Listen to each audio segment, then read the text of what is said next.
असो जमलेल्या सर्व रामभक्तांचे चरणी नतमस्तक होऊन कथेचा अनुसंधान सांगत आहे। या ठिकाणी सर्व सैन्य ज्यावेळेस सुग्रीवांना आपापल्या वानर सैन्यामध्ये जे प्रमुख असतील त्यांना असणारं आपापलं सैन्य त्या ठिकाणी रामप्रभूच्या कार्यासाठी घेऊन बोलवले गेलं। त्यावेळेस अंगद युवराज्य आणि युवराज्यात असणारं त्या ठिकाणी जे काही सैन्य आले ते अंगदानं आपलं सैन्य त्याच्या बरोबर घेतलं आणि बरोबर घेऊन रामप्रभूच्या कार्यासाठी हजर होण्यासाठी निघाले।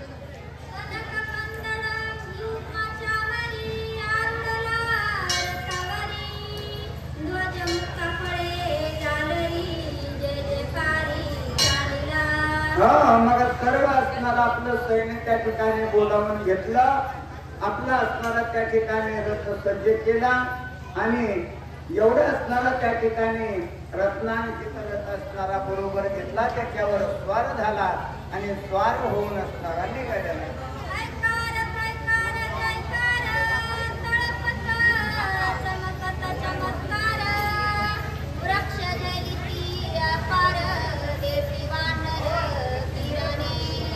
मग सर्व असणारा त्या ठिकाणी वानर सैन्य काय करू लागलेलं आहे, ते असणारे त्या ठिकाणी मोठमोठे असणारे गजेर करू लागले, काही असणारे उड्या मारू लागले आणि मोठमोठ्यानं त्या ठिकाणी काही असणारे त्या ठिकाणी कोणी वृक्ष झेलू लागलं, कोणी पाशानं झेलू लागलं आणि रामप्रभूच्या कार्याला जायचा असा आनंद झाला। आनंदाच्या भरामध्ये जे जे कार्य करीत निघाले।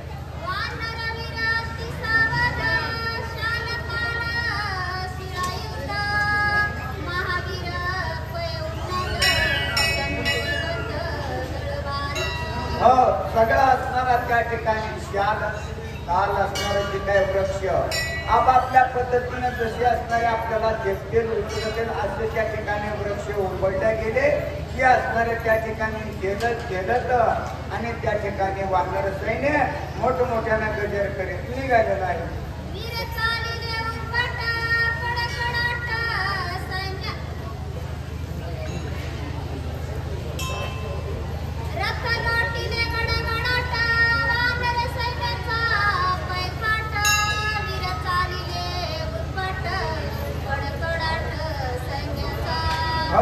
सर्व असणाऱ्या त्या ठिकाणी असे मोठे असणारे त्या ठिकाणी वानर सैन्य